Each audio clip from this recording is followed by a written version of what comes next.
দুটো আলু, দুটো কাঁচা কলা, 4টে কাঁচা মরিচ, দুটো পেঁয়াজ, এগুলো দেখে অবশ্য ভাবনা আসছে এগুলো দিয়ে আবার কি হবে। এইগুলো দিয়ে বিশেষ কিছু হবে না, একটা সুন্দর মুখরোচক খাবার তৈরি হবে, যেটা খেলে মন প্রাণ সব একদম কি বলবো চাঙ্গা হয়ে যাবে, চাঙ্গা। তো এর জন্য সবজিগুলোকে সেদ্ধ করে নিতে হবে। সেদ্ধটা সুন্দর করে হয়ে গেলে সেইগুলোকে নামিয়ে সুন্দর করে ঠান্ডা করতে হবে।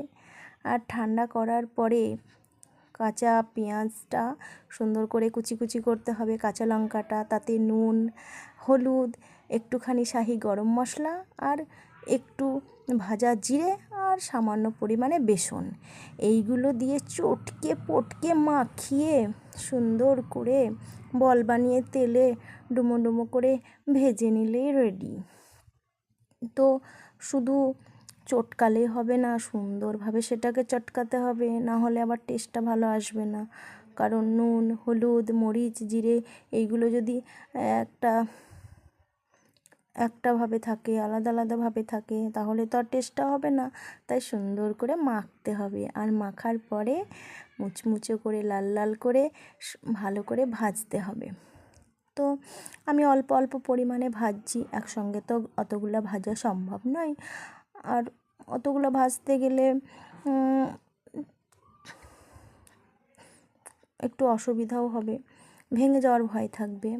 তো অল্প অল্প করে আমি ভেজে নিচ্ছি, কিছুটা ভাজা হয়ে গেছে, আর কিছুটা ভাজলেই রেডি হয়ে যাবে এই দারুণ স্বাদের রেসিপিটা। খেলে বুঝতে পারবে কেমন হয়েছে। তো তার জন্য তাকে বানাতে হবে, আর বানানো তো খুবই সোজা, সামান্য কয়েকটা উপকরণ মাত্র। ঝটপট বাজারে যাও আর নিয়ে চলে আসো, তারপরে আস্তে সুস্থে ধীরে চিন্তা ভাবনা ছাড়াই তৈরি করে ফেলো এই দারুণ স্বাদের রেসিপিটা।